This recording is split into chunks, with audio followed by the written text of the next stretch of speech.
Yes, good evening all. May I invite you to the lesson Biblical Hebrew and wish you all a very good session.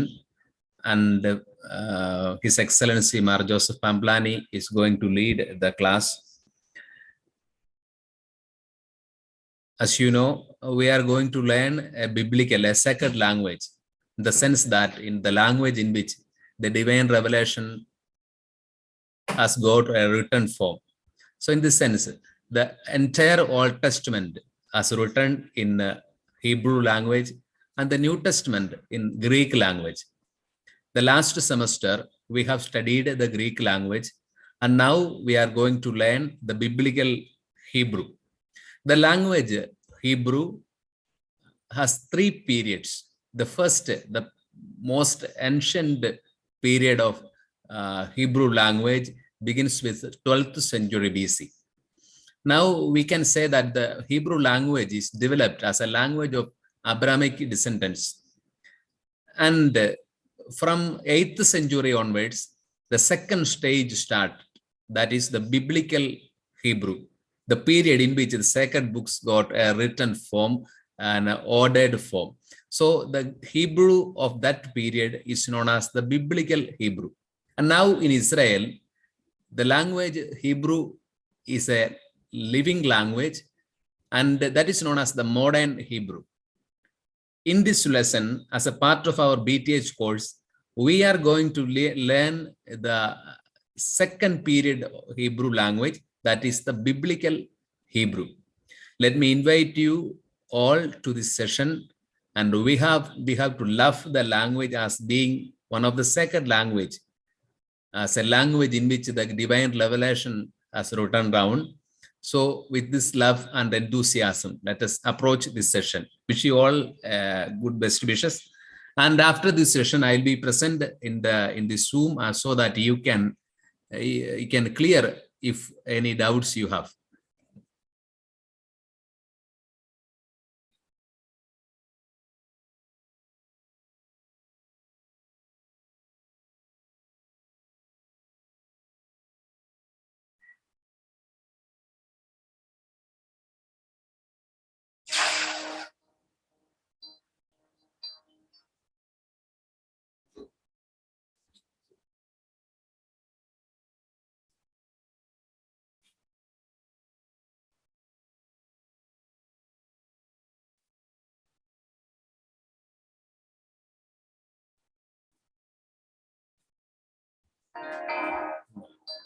No. Yeah.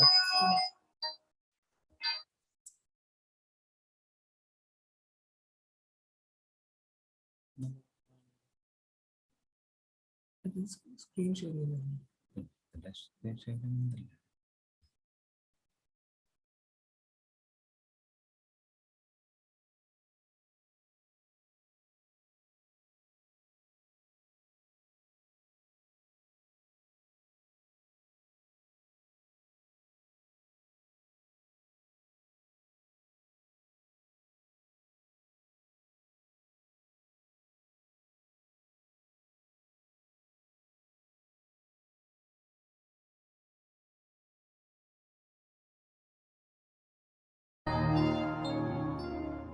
See, my dear brothers and sisters, I invite you all to this Hebrew study class. We know that the Old Testament of the entire Bible had been written in Hebrew language. That means this is a language which is one of the most ancient language that is existing in this world. To some extent we can say the biblical Hebrew is not exactly existing as it had been in the biblical period, that some of these letters are resembling certain figures that are familiar to them in their daily life. For example, Aleph would symbolize the head of a bull. So in that sense, and Bet would symbolize the shape of a house, whereas Dalet would symbolize the shape of a door. In that sense, what all things they had met in their daily life, they have presented them as signs of letters. This is how the ancient languages have emerged in the history. So here you will see a typical example for the ancient antiquity of the languages. We are moving to learn the alphabets, and the very first letter is Aleph. So we must be very cautious in writing the way a particular letter is being written. Aleph. Aleph means the original shape of Aleph was something like this. That means the head of a bull, and slowly they have made the letter like this. Now the present printing form of the letter is this, Aleph.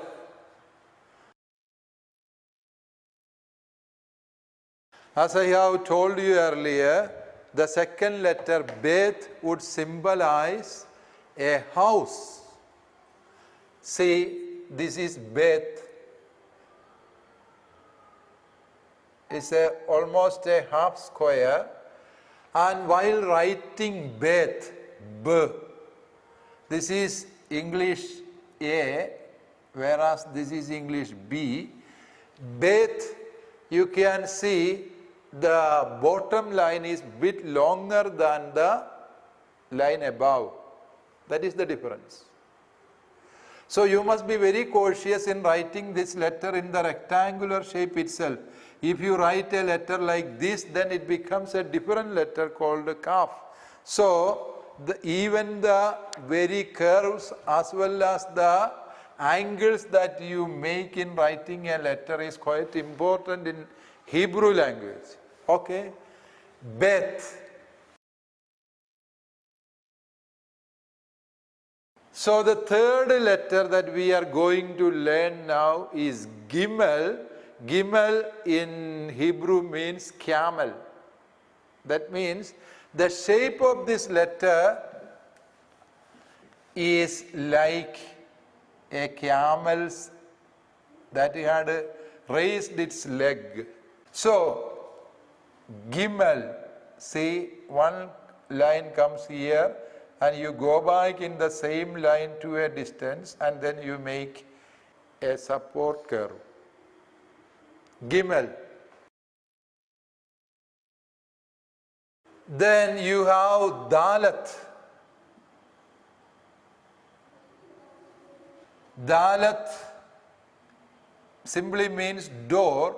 So you will have a door shape, Dalet.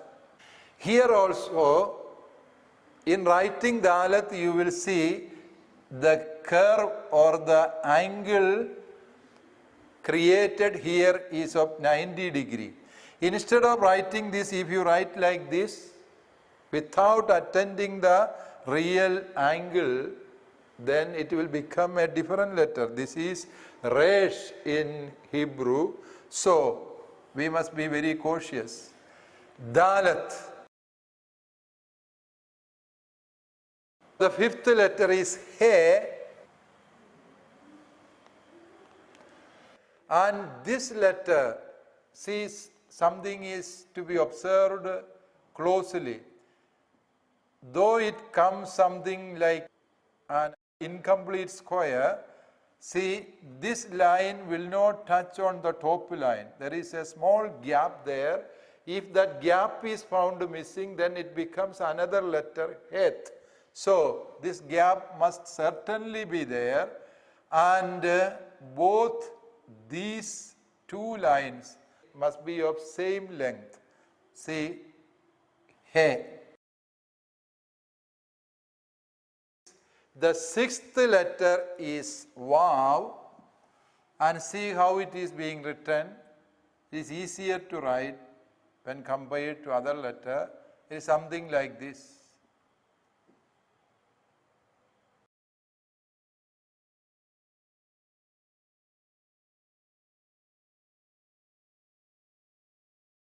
Yes, Dalet you have door, and Het you have the window, and this Vav would symbolize the hook of the window.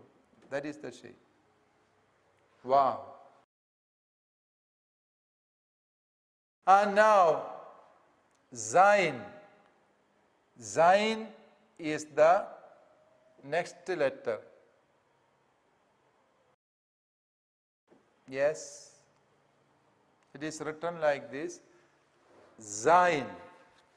Zain would correspond to the English Z. Sign. Sign is something like a hammer because it simply means a weapon. Now you have the next letter Het. He is not touching.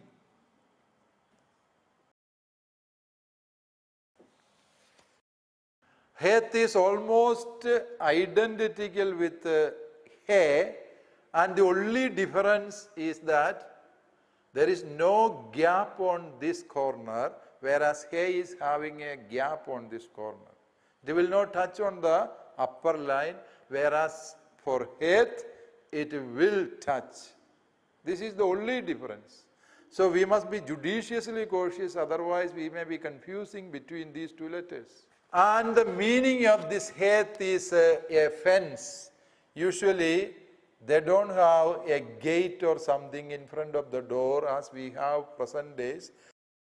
Rather, they were using 3 poles of wood in order to make a gate, and this gate is symbolized by Het.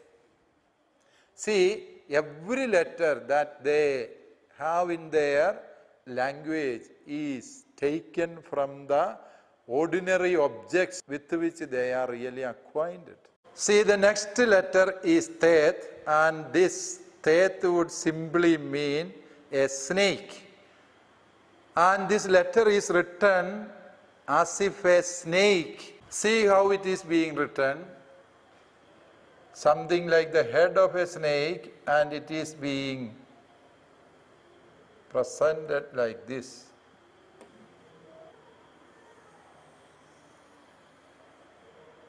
Tet. Now you have the next letter, the smallest of all the Hebrew letters, that is Yod. Yod would mean simply a hand, and it will be written in the shape of a hand. The smallest letter, it is written exactly in the smaller form. If you have Tet plus Yod, Tet will be written like this, and Yod will be only up to its top. Because this is a letter written in order to supplement several times other letters. For example, in order to have vowels, we will be using Yod continuously. So this Yod is written like this, Yod. I will write it once again, Yod.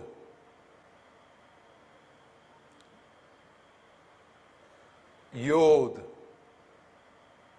The next letter is Kaf. Kaf. That would mean a palm. It will be written in the shape of a palm. That is why it is called Kaf. It is written like this, starting from here, coming to this side. Similarly. Kaf.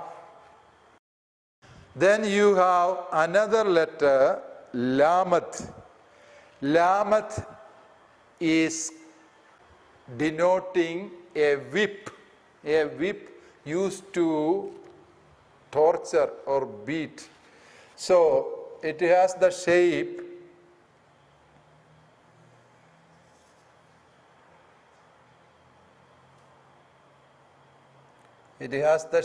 of a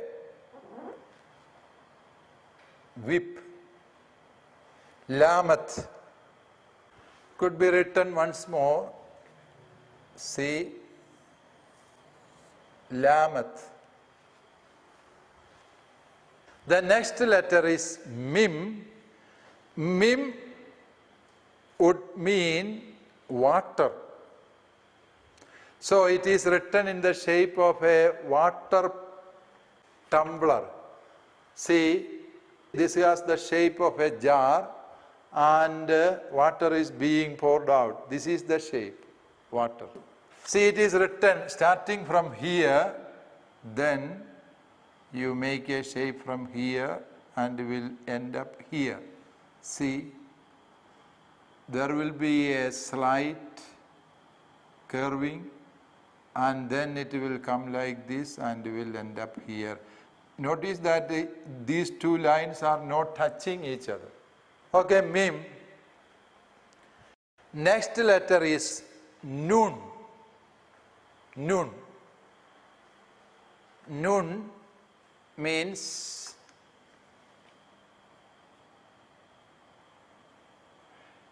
it is written like this. When compared to bet, the second letter, it has got a longer legs, whereas it has got a very smaller one. Nun.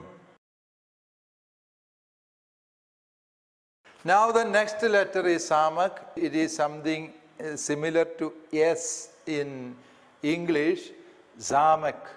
See, it begins from here and almost a horizontal line, then it will have a curve like this and will end up here and will have a small ending line there. This is samak. Now we have the next letter, ain. Ain. This is ain. Next letter is pe. See how pe is written?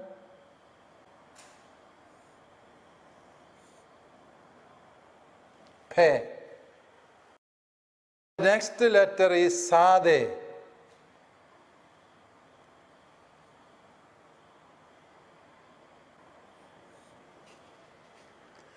It is a combination of English U plus S, something like that. Zade.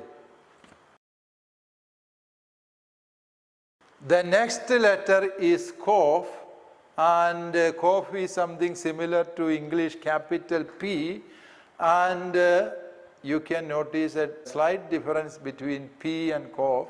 There will be a gap on both sides. Then you have Resh. Resh, as I have told you, it is written something similar to Dalat, whereas Dalat will have a 90-degree curve here, but you will have a different sloped curve. Resh. The next letter is Sin.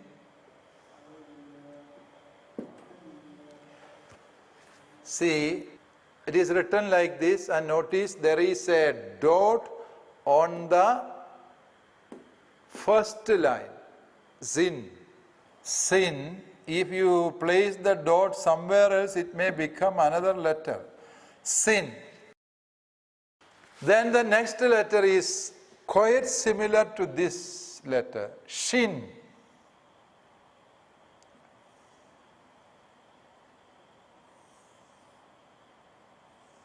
Shin, it's almost the same letter, but the dot will be on the last line. Shin. And we are coming to the close of our alphabets. The last letter is Tav. And how Tav is being written, please note. This letter is almost identical with He, Het. So we must be very cautious. Yes, it is written like this. This is Tav. That means we have already completed learning the alphabets. I hope it was so easy a task. When you compare with other languages, of course, it is a bit difficult because it might be a complete foreign language for some of you at least. So pay sufficient attention to grasp the alphabets. Once you are able to comprehend and write the alphabets, then you have completed almost half of the difficulty of reading and writing, because once you are familiar with alphabets and its vocalizations, then you can read the entire Hebrew read exactly as it is written. It's not so difficult in pronouncing as it is in English or French or in other European languages. Rather, it is being read simply as it is being written. So there are something to be observed more closely in comparison with English language. For example, in English, we will have the same form of letter written even if the letter comes first or at the middle or at the end. But in Hebrew, at least for 5 letters, there are some differences. For example, kaf.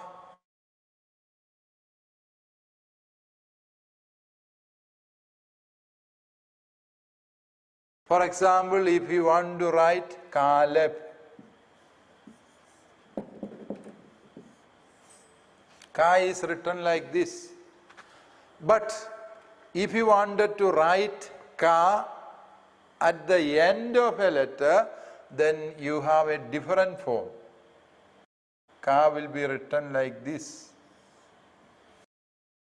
It is something like an Arabic letter 7 with a long leg. For example, if you wanted to write a Hebrew word with an ending kaf, Melech simply means king. This is Melech. Don't be upset by seeing several dots. These are part of vocalizations, and these vocalizations will be learned right now. See, the next letter having a different form at the end is Mim, and when it comes at the beginning, it will have the regular shape, and if it comes towards the end of a word, then it will have a square shape. Now you have the next letter where there is difference between the beginning or the middle with the ending letter, that is Nun. See, Nun is written normally like this, but if it comes towards the end of a word, it will be written like this. This is the ending form of Nun. Then you have the next letter P. This is how P is normally written, but if it comes towards the end, then P is written like this. What you can notice, almost common to every ending letter, its leg will be longer. So you have the final letter which has got an ending form differently is Zade. Zade is written normally like this, whereas if it comes towards the end of a word, then it will take the shape of this long-legged letter. See, now you have written and studied all the various forms of the alphabets. And when you go through the letters, you will see certain letters are written with dots and without dots inside of the letter. See, my dear students, we have already studied the alphabets, and we are continuing with the vowels. Unlike the English letters, there are no specific vowels in Hebrew. Rather, instead of using special vowel letters, it is using vocalizations. That means specific signs are attached to each letter in order to get the vocalization or the vowel sound. For example, Ka. This is Ka. When you put a small hyphen-like sign here, under the letter, a hyphen-like sign beneath the letter, then it becomes ka.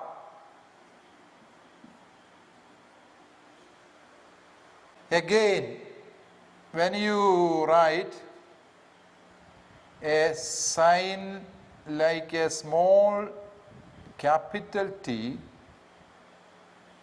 this sign is called kamas, this is called patta. You forget the name of those signs, rather you study only the sign that is to be attached to every letter in order to get it vocalized. This is ka. This is to some extent the short form ka. Now you have ka. Then a dot under a letter would give E sound, ki. Together with the E sound, if you attach another letter called yod, then you get ki.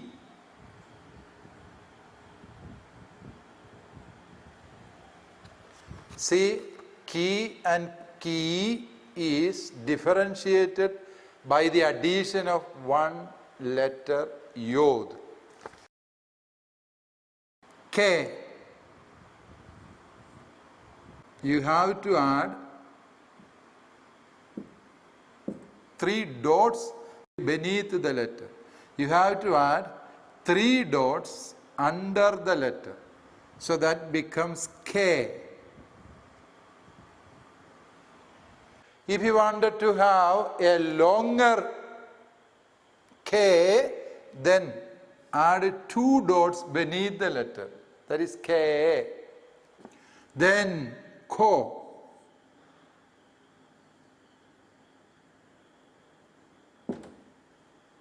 When you add 1 dot above the letter, then it becomes Ko. If you wanted to get it prolonged, then Ko. A vowel above the letter, Ko.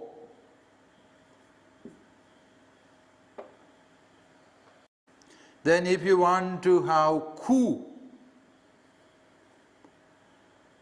3 dots in a slight sloped manner. That is Ku. Then if you want a longer Ku, then you need to add 1 vowel together with a dot inside, then it becomes Ku.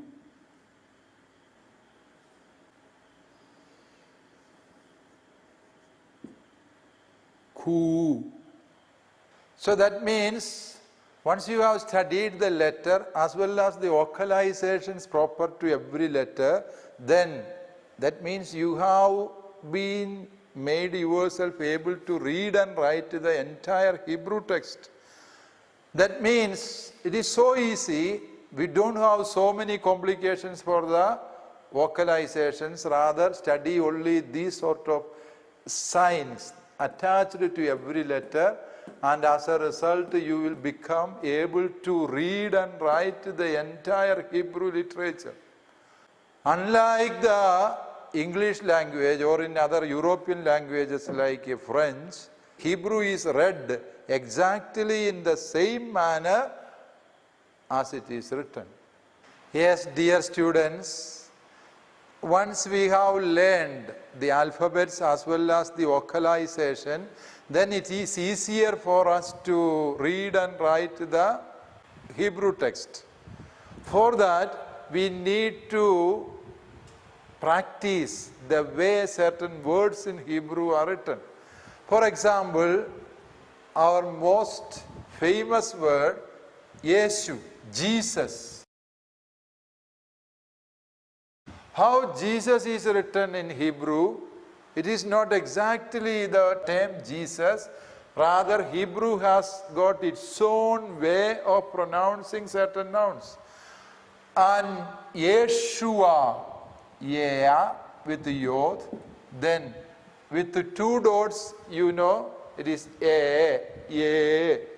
Shu with the shin, and again with wow, a dot inside.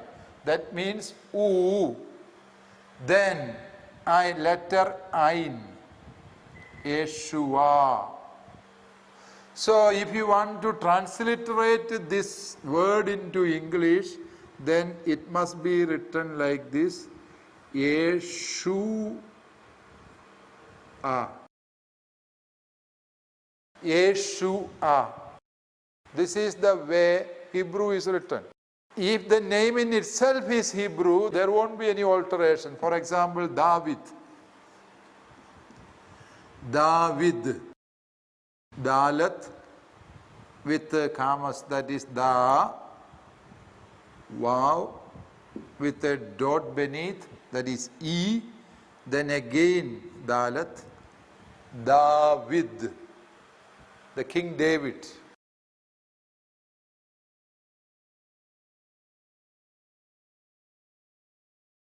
Though in English it is pronounced as David, we know that it is da with the Hebrew is written exactly. Then another word that we are going to say or write is son, and its Hebrew is ben. Another noun that we are going to write is son in English. That means ben, bet, a, ending nun, ben. And another noun, so this would be transliterated as ben. Then another noun, me, le,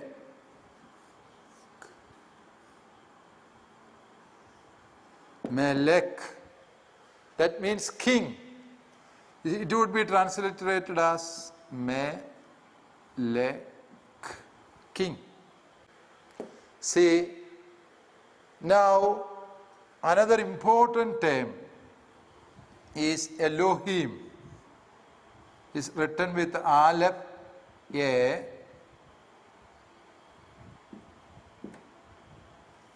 Lamet, Lo, He, Im, ending Mim. So, Elohim. Then you have another noun, Ish.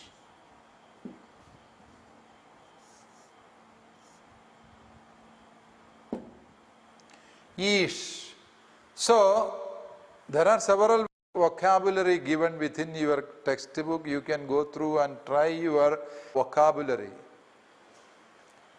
See, there is another important principle in Hebrew. If two nouns are written together, then the auxiliary verb is simply presupposed. That means, if you write Yeshua ben, then it would simply mean Jesus is son. There is no auxiliary verb here in order to signify that it is. Rather, it is simply presupposed. Yeshua ben means Jesus is son. Then, David is king. If you wanted to say that, David Melech. So you just have to write these two nouns together. David Melech. Jesus is a man, if you want to say. Yeshua Ish. That's enough. Jesus is a man. And if you want to say Jesus is God, then you have to write Yeshua Elohim. See, Hebrew is so easy. That means you don't have to be complicated with the usage of the auxiliary verbs. Fine. And we are moving towards the end of the first level Hebrew course. That means you can enhance your proficiency in Hebrew vocabulary by going through pages 64 and 65, and thereafter you may turn your textbook into page 78. There you will see something very peculiar. That means Hebrew language has got a wonderful system of using letters instead of digits. If you want to write 1, instead of writing the Arabic letter 1, you have to write only Aleph. Once you write Aleph, then it means only 1. If you write Bet, then it means 2. If you write Gimmel, then it means 3. In such a way, you just go through the page 78 of this book. Okay? And thereafter, there are something more you need to write or learn. You may turn your textbook to page 61. There you will be reading certain conversations. For example, hello. How do you say hello in Hebrew? That is shalom. Shalom means peace, but this is a usual greeting term. For example, if you want to greet someone in English, you will say hello, hi. Instead of saying such greeting words in Hebrew, you may use shalom. That is the usual greeting word among the people. Then if you want to use something called good morning, then Yom Tov. Tov is good, Yom is day. That means good day or good morning. If you want to know the name of someone, how will you ask? What is your name? It simply means Ma Shimka. Ma is the interrogative pronoun. Ma means what? Shimka. Your name. Shim means name. Shimka means your name. So in such a way, there are some usual conversation techniques here.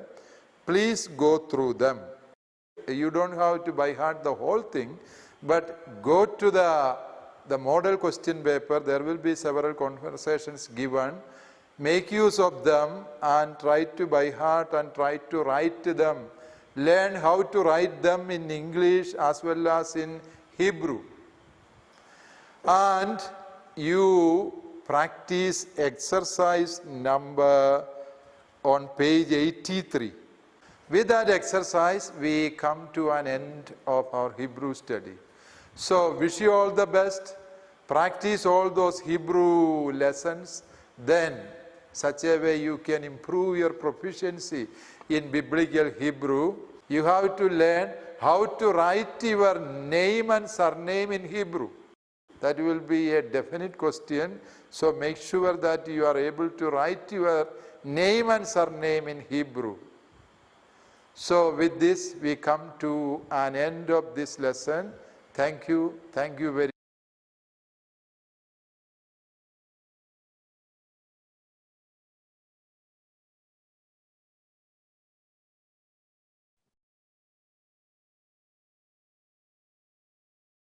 Yes, good evening all. Now you have a time to ask the questions, if any, or any clarifications. I think the class of His Excellency was crystal clear, and even though you have any doubt, you can clear right now.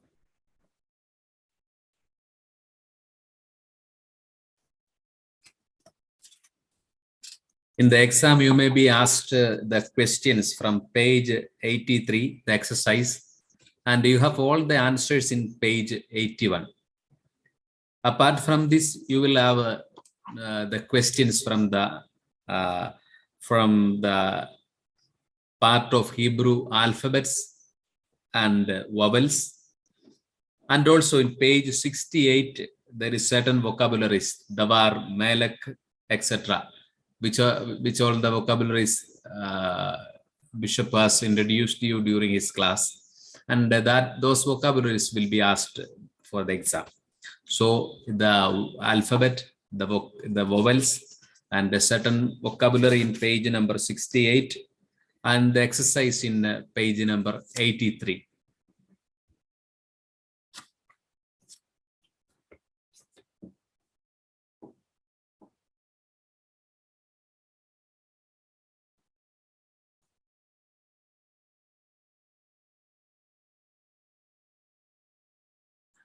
Okay, I think that you don't have any doubt. So I ask you to watch the video in our YouTube channel again and again and get thorough with the pronunciation of vowels and the alphabets and the vocabularies, basic vocabularies. Wish you all the very best wishes and good night.